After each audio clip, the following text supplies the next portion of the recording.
Assalamualaikum warahmatullahi wabarakatuh. Selamat pagi, selamat siang, selamat malam rekan-rekan. Perkenankan dalam kesempatan ini saya Ferry Kristianto akan menyampaikan berkenaan dengan toksikologi produk kebakaran, di mana ini adalah subtopik dari keselamatan kebakaran. Nah, sebelum saya lanjut, saya akan sedikit memberikan pengantar ya. Bagaimana sih atau mengapa, lebih tepatnya mengapa kita harus mempelajari toksikologi produk kebakaran. Nah, secara harfiah, toksikologi adalah ilmu yang mempelajari efek bahayanya atau efek berbahaya yang dapat ditimbulkan oleh bahan kimia atau zat ya, baik pada manusia, hewan ataupun lingkungan. Jadi perlu digarisbawahi adalah efek yang berbahaya yang ditimbulkan oleh bahan kimia.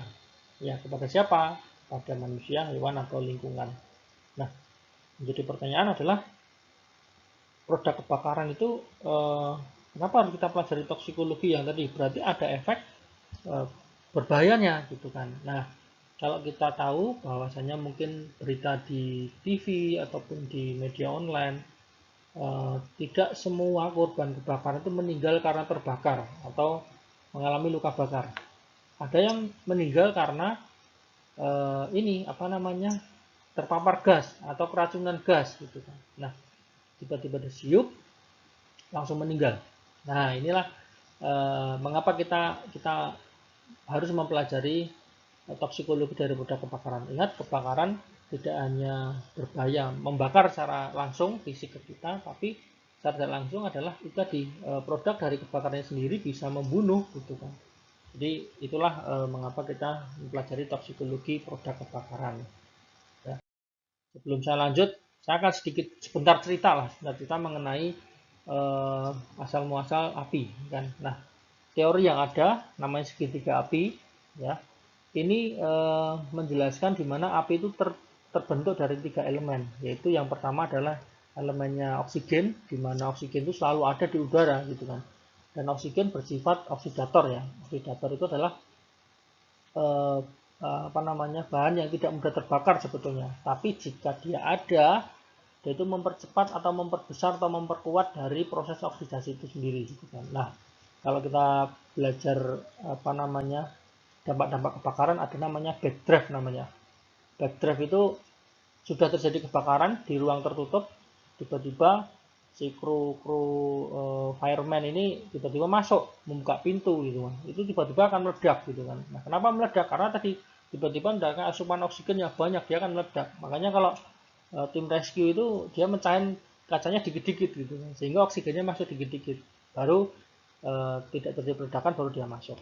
Nah, elemen yang kedua adalah berkaitan dengan bahan bakar, bisa berupa gas, cairan, padatan, mudah terbakar. Syaratnya mudah terbakar. Jika tidak mudah terbakar, itu akan lama terbentuknya api. Bahkan mungkin tidak terjadi.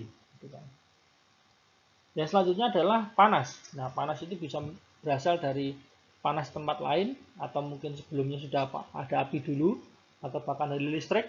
Nah, listrik itu ketika beban dari misalnya kabel atau suatu komponen listrik melebihi, dia akan mengalami panas sendiri dari reaksi kimia maupun dari radiasi sinar matahari.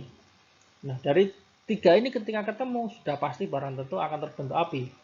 Contoh kasus apa? Contoh kasus korek api kita itu yang paling sederhana. Itu contoh nyata bahwa teori ini memang terjadi gitu kan. Korek api gas bisa, korek api yang apa namanya, yang korek-korek ini juga bisa. Itu pembentuk apa namanya, bukti nyata dari teori segitiga api.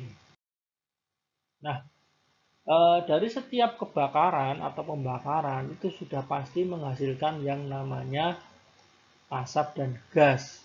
Nah, asap dan gas inilah sebetulnya yang saya ceritakan tadi. Inilah yang berbahaya, yang harus kita pelajari. Kenapa ini berbahaya gitu kan?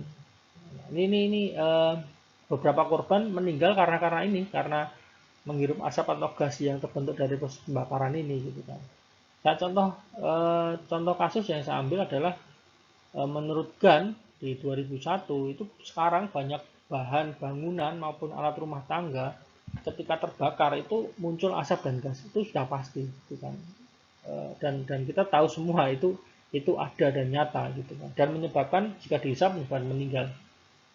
Nah, korban meninggal itu bukan hanya karena luka bakar seperti saya bilang di awal, bisa jadi mungkin dia meninggal karena menghirup asap. Nah, ketika menghirup asap yang mengandung partikulat ya, ataupun apa namanya, debu-debu kecil, arang kecil itu bisa mengganggu gangguan pernafasan gitu kan. Dia ngendap di alveoli, ngendap di mungkin batang tenggorokan, sehingga menyebabkan infeksi gitu kan. Nah, yang lainnya pula juga disampaikan oleh Pusser pada 2000, jadi orang meninggal itu tidak hanya karena panas dan luka bakar tadi ya, karena menghirup asap dan gas beracun. Nah, karena kita bahas asap dan gas, maka kita harus tahu apa sih pengertian asap, kenapa sih kok dia bisa sampai membuat ini menjadi punya apa namanya ya, punya status kok berbahaya gitu kan. Nah, ini menurut STM adalah organisasi internasional lah yang memang dia bergerak mengembangkan standarisasi teknik untuk material, produk, sistem, dan jasa. Dia memiliki kayak semacam metode uji lah, metode uji kualitas untuk produk atau sistem atau material jasa yang dia mau uji gitu kan. Nah, menurut ASTM yang kebetulan menguji kebakaran pula, itu adalah asap adalah campuran dari partikulat dan gas baik cairan maupun padatan yang terdispersi ke udara. Jadi terdispersi ke udara yang dilepaskan pada saat terjadi pirolisis atau pembakaran. Nah, pada suatu bahan dikomposisi secara termal, jadi berbagai macam bahan kimia itu akan muncul. Dari referensi yang ada, terdapat 100 bahan kimia yang telah diidentifikasi dari hasil pembakaran itu sendiri. Nah, beberapa referensi yang lain juga menyatakan bahwasannya hampir sebagian besar material alami dan sintetis itu sudah pasti mengeluarkan karbon. Nah, sudah kalau mengeluarkan karbon pada waktu dibakar, sudah pasti produknya CO atau CO2, karbon monoksida ataupun karbon dioksida. Nah, ada di jurnal internasional juga menyatakan bahwasannya pada 1975, jurnal Science ini ya, jadi melakukan uji coba pada fire retardant. Nah, kalau Anda pernah belanja apa namanya, peralatan ini ya, pencegahan pasif namanya. Fire retardant ini peralatan pencegahan pasif. Kalau aktif itu seperti APAR, kemudian sprinkler itu aktif, kayak fire retardant, fire resistant itu pasif gitu kan. Nah, ini fire retardant ini fungsinya adalah jika dia terbentuk api, dia itu mencegah api hanya lokal di situ saja. Apa namanya, jika ini kebakaran, ini ada api di sini ya. Nah, di sini dia hanya mengisolir apinya itu di situ-situ saja. Sehingga pada waktu terisolir dia mati ya, apinya mati, perlahan-lahan mati. Karena apa? Nggak ada material gitu. Ada oksigen, ada panas, tapi nggak punya material, nggak terbentuk. Nah, si fire retardant ini mengandung rigid polyurethane foam ya. Nah, itu diuji, kemudian pada waktu diuji dia didapatkan atau disimpulkan memiliki toksisitas yang sangat tidak biasa.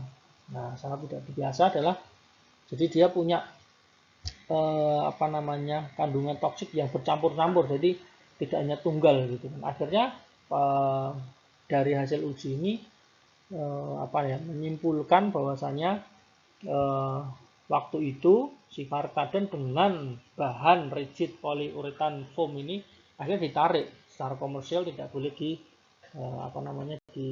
dijual.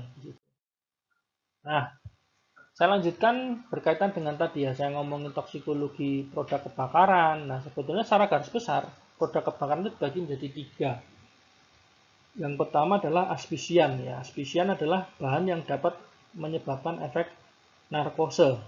Nah, narkose ini kalau bahasa kerennya medis itu, teman-teman kalau masuk ke rumah sakit atau vaskes atau fasiankes itu, jika mau operasi biasanya ada bius. Nah, bius itu anestesi bahasanya gitu kalau bahasa kerennya itu. Nah, anestesi itu sifatnya adalah dia melemahkan sistem saraf kita, membuat lemah, akhirnya kita tidak sadarkan diri, Kalau pas operasi kan sudah dihitung sedemikian rupa ya, sehingga kita nggak sampai koma gitu kan, nggak sampai meninggal. Tapi kalau ini ya paparannya masuk terus-menerus akan membuat meninggal gitu kan. Nah, yang kedua adalah iritan. Iritan adalah segala sesuatu yang menyebabkan sensitasi pada saluran pernafasan maupun sensori. Yang selanjutnya adalah toksikan. Toksikan adalah yang dapat menunjukkan efek toksik tidak biasa. Nah, ini seperti yang saya sampaikan tadi, efek toksik yang tidak biasa itu adalah sebetulnya jika dianalisa secara mendalam, secara medis, si efeknya ini kayak tidak menunjukkan dia hanya berasal dari satu bahan kimia saja. Jadi kayak kombinasi dari bahan-bahan kimia yang lain. Bahasa kerennya itu kalau orang sakit itu ini apa namanya? Sakit yang punya satu orang tuh punya banyak sakit itu. Nah, jadi efek tidak biasa itu toksin tidak biasa itu seperti itu. Nah, kita akan bahas satu persatu yaitu mulai dari aspisian. Aspisian adalah juga disebut gas-gas narkose tadi ya, sudah saya jelaskan, gas-gas yang menyebabkan kita lemah ya, tidak sadar, kurang kesadaran kita gitu kan. Nah, dia itu menekan sistem saraf pusat sehingga kita itu hilang kesadaran gitu kan. Sehingga pada ujungnya nanti akan meninggal atau mati gitu kan. Nah, kebanyakan dari referensi menurut Fardel gas narkose yang sering muncul dari kebakaran atau pembakaran adalah dua, CO dan HCN. Di mana CO itu dominan gitu kan. Dominan sering muncul pada waktu proses pembakaran. Nah, hampir dari 2/3 akibat kematian itu ternyata setelah dianalisa itu akibatnya dari CO gitu kan. Ini menurut Kaplan pada waktu 1983, 1994 maupun 1995. Jadi CO menyebabkan kematian. Nah, bagaimana menyebabkan kematian kita akan bahas di selanjutnya. Nah, sudah banyak yang meneliti berkaitan dengan seberapa toksik si CO ini. Ya, ini ada kajian toksiknya, keracunan CO sudah pernah, mekanismenya, kemudian toksikologi klinik dan tindakan pengobatannya juga pernah sudah banyak yang meneliti mengenai CO ini. Saking dia berbahayanya gitu kan. Nah, saya akan jelaskan kenapa CO itu sangat berbahaya gitu kan. Nah, ketika ada kebakaran otomatis orang itu mau tidak mau akan menghirup udara yang di situ. Padahal udara itu sudah mengandung CO. Ya. Nah, pada waktu orang itu sudah menghirup CO, jikalau dia meninggal, kemudian dia lakukan analisa dalam darah dia itu pasti mengandung karsinohemoglobin namanya, COHB. Ya. Yang ketika dicek ya pasti mengandung karbon di situ di hemoglobinnya. Nah, bagaimana ini bisa terjadi? Nah, usut punya usut ceritanya bahwa si hemoglobin kita ini lebih senang atau lebih tertarik atau lebih suka berikatan dengan CO daripada oksigen. Ya, jadi bahasa kerennya afinitas lah gitu kan. Afinitasnya itu 200 kali lebih besar daripada si oksigen gitu kan. Jadi ketika CO masuk, ini misalnya ada dua nih, ada CO, ada oksigen gitu kan. Ketika masuk dua-duanya dengan jumlah yang sama, nah si hemoglobin ini akan lebih cepat berikatan dengan CO daripada oksigen. Nah, bayangkan sebegitu hebatnya si CO ini gitu kan. Sangat mempengaruhi si hemoglobin. Nah, pada waktu sudah berikatan, otomatis hemoglobin yang seharusnya membawa oksigen ke seluruh tubuh itu tidak dibawa. Yang dibawa adalah CO. Nah, CO. Nah, pada waktu seperti ini akan terjadi apa? Ya, kegagalan distribusi CO ke dalam tubuh kita. Sehingga apa? CO yang seharusnya jadi ketika proses distribusi hemoglobin ini yang paling dekat dari paru-paru sebenarnya selain di paru-paru sendiri dia larinya ke sini otak dulu, susunan saraf pusat tadi ya. Kenapa susunan saraf pusat yang dihantam? Karena memang dia paling banyak didistribusikan ke situ dulu. Nah, dari situ karena di dalam batang otak kita ini kekurangan oksigen, akhirnya apa? Dia lama-kelamaan mengalami kekurangan atau tingkat kesadaran menurun, gitu kan. Akhirnya apa? Meninggal lama-kelamaan gitu kan. Karena apa? Asupan oksigen yang tidak ada. Ketika batang otak meninggal, susunan saraf pusat tertekan, ya dia tidak bisa mengordinir semuanya, akhirnya meninggal. Nah, gas yang kedua adalah HCN. Tadi disebutkan HCN juga ada sebagai gas narkose, tapi lebih besar CO. Nah, HCN ini juga sama bahayanya ya, dalam pada waktu masuk ke dalam paru-paru kita. Kenapa bahaya? Dia itu ketika masuk dan bereaksinya cepat gitu kan. Nah, kalau Anda tahu HCN adalah hidrogen cyanide. Nah, cyanide dulu pernah kita dengar adalah kasusnya kopi Mirna itu loh. Nah, kebetulan tempat bekerja saya menggunakan cyanide sebagai absorpsi mineral untuk emas ya. Jadi dia emas diserap oleh cyanide ini sendiri gitu kan. Nah, kalau kita bicara cyanide HCN ya, lebih terutama HCN, kalau kita belajar airborne concentration kayak NAB, kemudian ada namanya TWA, TLV, Anda pernah dengar TWA, TLV, TWA, TLV style, TLV surface limit, itu dijelaskan di situ. Kalau Anda mau cek, dijelaskan di situ bahwa HCN itu tidak mempunyai TLV style. Style itu short term exposure limit. Jadi paparan yang sebagian besar tidak menimbulkan gangguan kesehatan selama 15 menit. HCN tidak punya. Sedangkan gas lain punya style ya. Jadi boleh 15 menit terpapar dengan sekian ppm gitu kan. Khusus HCN nggak punya gitu kan. HCN hanya punya namanya TLV TWA atau bahasa kita adalah NAB lah bahasanya gitu kan. Dia punya 10 ppm gitu kan. Nah, di tempat kami itu sangat menjadi concern gitu kan. Ketika dia bertemu dengan segala sesuatu yang bersifat asam atau material yang kurang dari pH-nya kurang dari 10 sampai 12, dia akan terbentuk HCN, akan terurai. Kalau sudah terhirup, selesai sudah itu. Ya. Kurang dari 10 masih diambang bau, tapi kalau sudah 10 dia sudah mulai berbau. 20 sampai 300 dia bisa mulai gangguan kesadaran. Kalau sudah sampai 300 ppm dia sudah meninggal. Nah, itulah bahaya cyanide gitu kan. Nah, kalau dalam kasus ini, dalam kebakaran, cyanide itu terbentuk dari bahan yang mengandung nitrogen seperti akrilik, poliuretan, foam, dan wool. Nah, toksisitasnya kenapa kok ini masalah nih HCN gitu kan. Jadi HCN ternyata menyebabkan hipoksia. Hipoksia itu adalah kekurangan oksigen. Sama-sama kurang oksigen seperti CO tadi. Tapi bedanya adalah si hemoglobin itu di awal dia masih mengikat oksigen. Nah, pada waktu terjadi pertukaran oksigen di dalam tubuh kita ke sel ya. Sel ini kan ngambil oksigen untuk metabolisme ya. Atau bahasa kita dulu itu respiratory aerob gitu kan. Nah, aerob membutuhkan oksigen gitu kan. Dia tidak bisa mengambil oksigen tersebut secara maksimal. Karena apa? Dia terganggu oleh enzim yang namanya enzim inhibition gitu kan. Sehingga dia terganggu metabolisme selnya. Kalau sel kita terganggu ya sudah masalah gitu kan. Nah, yang jadi masalah sebenarnya tidak hanya terganggu sel ini gitu kan. Nah, ketika dia kurang oksigen, dia akan mengubah sistemnya dari aerob menjadi anaerob gitu kan. Nah, masalahnya ketika anaerob ini menghasilkan namanya asam laktat. Ini membuat kadar kadar keasaman tubuh kita terganggu gitu kan. Nah, kalau ada produk-produk itu kan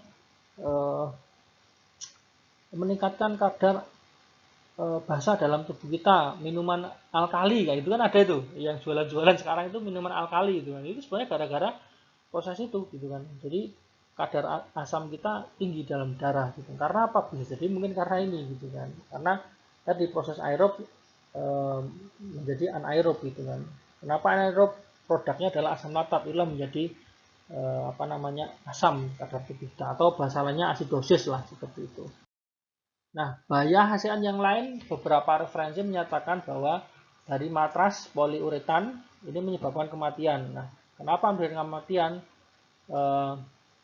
Di Argentina 2001 karena studi ini menunjukkan bahwa konsentrasi letal cyanide terdapat di dalam darah korban serta konsentrasi CuHB. Jadi di dalam matras poliuretan ini mengandung karbon yang menjadi produknya sehingga dihirup yang CuHB tadi termasuk si cyanide tadi gitu kan. Jadi hasil tidak diperbolehkan. Nah, produk pembakaran yang lain adalah iritan. Iritan adalah termasuk produk pembakaran. Nah, jika iritan adalah zat yang memicu peradangan atau reaksi lokal atau gejala iritasi lainnya. Jadi kalau boleh dikata, kalau kita malah iritasi itu hanya lokal di situ saja, bukan biasanya nggak banyak gitu kan. Nah, terdiri dari si zat ini terdiri adalah gas-gas anorganik dan senyawa organik. Nah, contohnya gas organik apa? Hidrogen klorida, hidrogen fluorida, hidrogen bromin, nitrogen oksida, kemudian asam fosforik dan sulfur dioksida. Nah, ini contoh ya, asam anorganik konsentrasinya yang mengganggu itu seperti apa? Ketika dia 200 ppm part per million, dia itu mengganggu proses evakuasi, namun tidak menghambat, gitu kan. Mengganggu tapi tidak menghambat, gitu kan. Tapi kalau di atas 900 atau 900 ke atas, efeknya lebih parah, dapat menyebabkan inkapasitasi. Jadi kita mengalami penurunan kapasitas paru kita, gitu kan. Kemudian yang tadi senyawa organik adalah seperti akrolin, formaldehid, kemudian protanaldehid. Gitu. Formaldehid atau protanaldehid diketahui dapat menghambat seseorang untuk melakukan evakuasi. Jadi gagal melakukan evakuasi, ya gagal menyelamatkan diri, gitu kan. Nah, nanti evakuasi ada pembahasan di materi yang lainnya. Nah, berdasarkan efeknya, iritan itu dibagi menjadi dua. Yang pertama adalah iritasi sensorik, yaitu mengganggu atau mengiritasi pada sensor tubuh kita, misalnya kulit, mata, dan lain sebagainya. Yang kedua adalah iritasi saluran pernafasan. Nah, jadi bisa mengganggu dan mengiritasi pada saluran pernafasan. Jadi masuk itu saluran pernafasan kita dari hidung, kemudian dari tenggorokan, batang tenggorokan, cabang tenggorokan, kemudian paru-paru masuk ke dalam lagi sana jaringan paru, masuk ke dalam lagi sana namanya alveolus, masuk ke dalam lagi sana namanya alveoli, itulah. Nah, itu yang sampai ke dalam sana yang sudah itu terjadi, gitu kan. Nah, ini adalah beberapa contoh jenis iritan ya, jenis iritan yang mengganggu sensor pada manusia, ya kan. Contoh ini klorin ya, klorin itu bisa mengganggu nih sensori kita 9 sampai 20 ppm, gitu kan. Sensori kita banyak ya, nggak kulit, ya mata, gitu kan, ya macam-macam sensori kita. Nah, ini berdasarkan konsentrasi juga, tapi sifatnya dia mengganggu jalan keluar pada setengah populasi dan menyebabkan tidak mampuan setengah populasi. Ya, HCl ketika 200 ppm dia mengganggu jalan keluar pada setengah populasi. Jadi kepadatannya ya, konsentrasinya itu mengganggu, gitu kan. Ini contoh-contoh iritan ya. Kemudian gas yang lainnya adalah CO2, karbon dioksida. Nah, konsentrasi pada atmosfer kita CO2 ini sebenarnya berkisar pada 0,027 dan 0,03%, ya kan. Jadi sangat kecil sebetulnya CO ini, karena kalau kita tahu bahwa hebatnya Tuhan itu sudah mengatur segalanya. Ketika kita manusia sendiri menghasilkan CO itu langsung dihirup sama tanaman CO2 untuk dilakukan proses fotosintesis menghasilkan oksigen. Nah, makanya kecil kandungannya si CO ini sendiri, gitu kan. Nah, tapi ketika dia dihirup pada konsentrasi 2-5%, itu dapat menstimulus si modulari respiratory center pada stem otak sehingga terjadi kenaikan respiratory unit volume. Nah, bahasa sederhana seperti ini.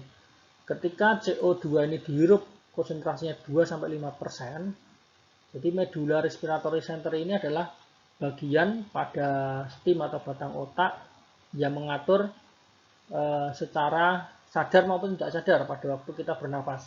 Nah, pada waktu kita sadar kita bisa mengatur laju pernafasan kita.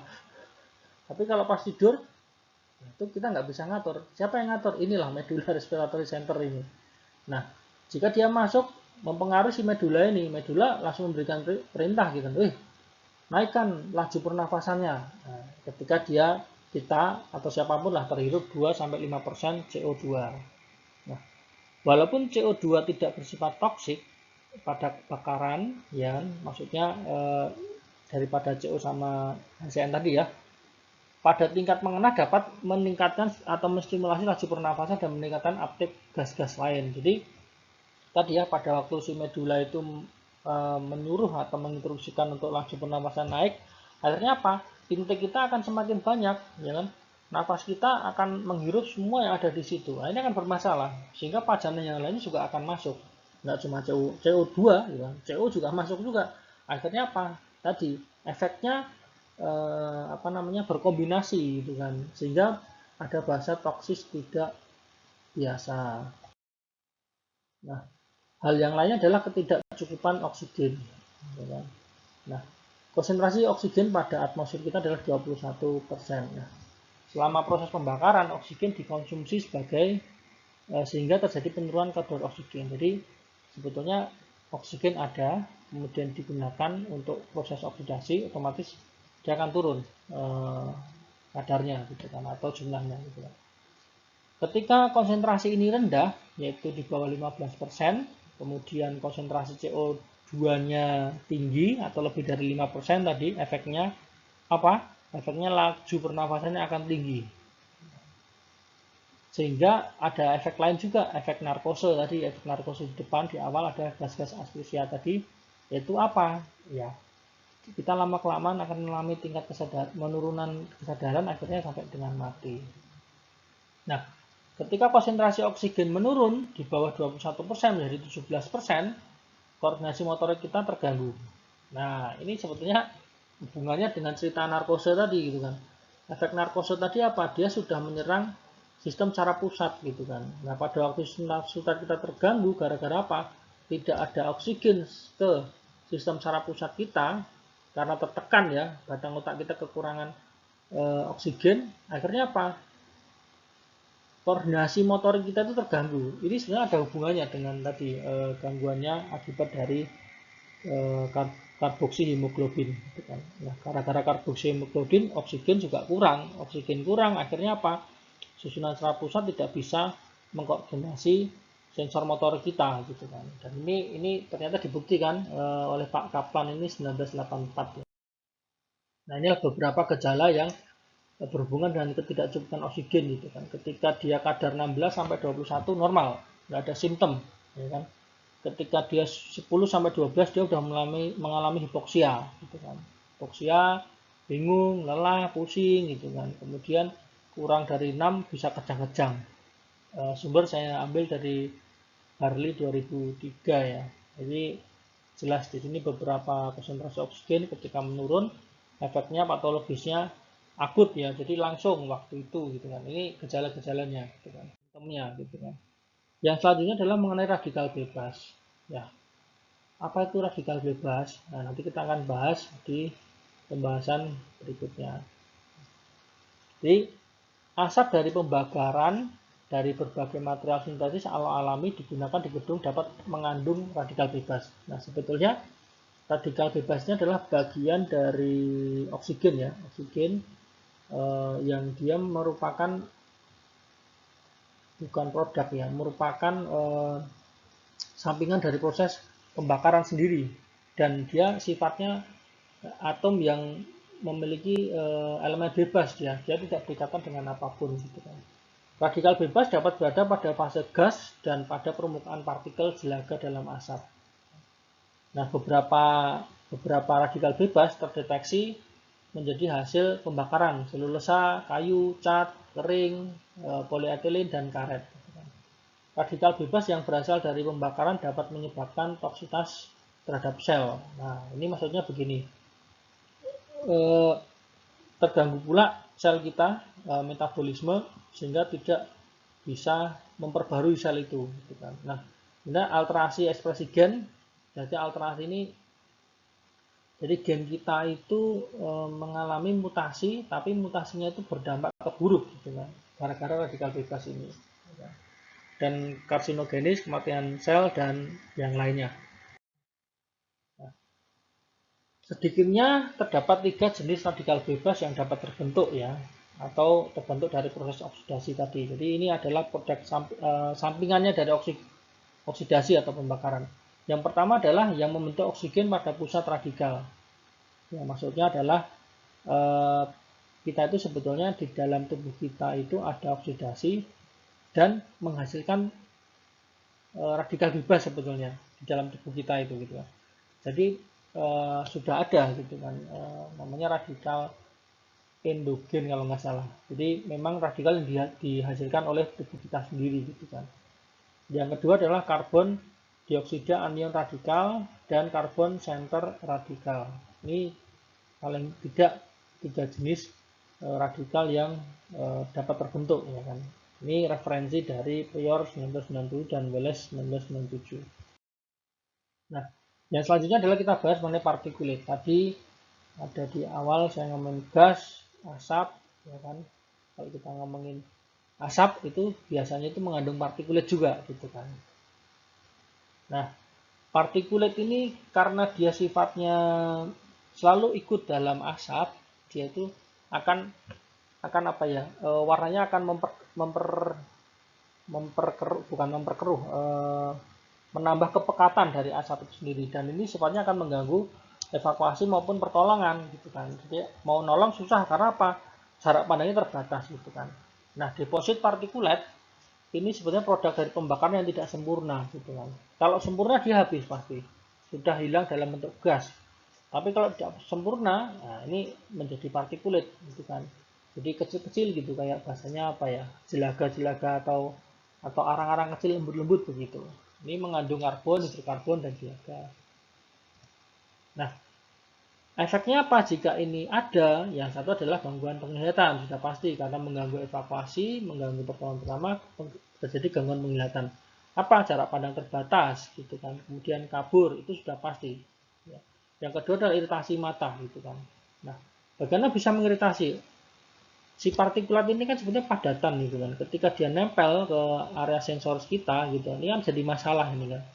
Nah, kita tidak bisa melihat, misalnya kena mata, ini akan menjadi radang, iritasi gitu, nggak bisa kita melihat ke depan gitu kan. Sehingga apa? Pada waktu ini terganggu, otomatis kita tidak bisa nih mendorong motor kita untuk bergerak seperti apa gitu kan. Inilah dampak dari partikulat untuk iritasi mata. Yang selanjutnya adalah distress saluran pernafasan atas. SPA itu saluran pernafasan atas. Jadi gangguan pernafasan gara-gara partikulat adalah dia bisa mengalami peradangan, dia bisa mengalami pembengkakan sehingga menyebabkan sesak nafas. Itulah distress saluran pernafasan atas gitu kan. Nah, pembahasan selanjutnya adalah toksisitas campuran kompleks hasil pembakaran. Jadi racunnya ini bercampur sebegitunya secara kompleks dari hasil pembakaran. Nah, asap dan efluen atau efluen itu sampah ikutannya lah gitu kebakaran, mengandung campuran kompleks ya, ada gas, uap, radikal bebas, iritan, partikulat. Jadi semua yang saya bahas di awal itu bercampur di situ sehingga memiliki toksik. Nah, di awal tadi saya bilang adalah toksik tidak biasa. Itu yang dimaksud kombinasi dari beberapa toksik itu menjadi toksik yang tidak biasa gitu kan. Nah, ini yang juga berbahaya ketika dia mengalami kombinasi. Berbagai interaksi toksisitas dan kombinasinya berasal dari campuran kompleks produk pembakaran yang dapat berupa interaksi aditif, sinergitas, ataupun antagonistis. Gitu kan. Contohnya adalah apa? Contohnya adalah interaksi antara karbon monoksida dengan karbon dioksida, meningkatkan asidosis. Di awal saya bilang tadi ketika karbon monoksida dan karbon dioksida meningkat, asidosis bisa terjadi gitu kan. Salah satunya adalah tadi kekurangan oksigen gitu kan. Ketika kekurangan oksigen otomatis mengubah proses kita yang pertamanya aerob menjadi anaerob gitu kan. Anaerob kemudian menghasilkan apa? Asam laktat lain yang menyebabkan asidosis atau cairan dalam tubuh kita itu asam gitu kan, kurang dari 7,35. Nah, saya kira itu saja rekan-rekan berkaitan dengan toksikologi produk kebakaran. Sudah barang tentu seperti yang sampaikan di awal bahwa kenapa kita harus belajar toksikologi ini, bahwa orang meninggal pada waktu kebakaran tidak hanya karena luka bakar ya, ataupun terbakar langsung lah gitu kan. Tapi ternyata ada kematian yang disebabkan oleh gas atau asap dari pembakaran itu sendiri. Nah, gas atau asap inilah menjadi produk kebakaran yang sudah barang tentu selalu ada gitu kan. Jadi itulah seberapa penting kita mempelajari toksikologi dari produk kebakarannya. Cukup saya rasa apa yang saya sampaikan. Mohon maaf jika ada kurang, mohon maaf jika ada kata-kata yang tidak berkenan di rekan-rekan, mohon dimaafkan. Saya juga masih data belajar, dan sedikit informasi yang saya sampaikan harapannya bermanfaat untuk kita semua. Jika nanti ada pertanyaan, mohon dapat ditulis dan mungkin dikirimkan ke secara langsung kepada saya. Terima kasih atas perhatiannya. Saya tutup. Assalamualaikum warahmatullahi wabarakatuh. Selamat pagi, siang, dan malam.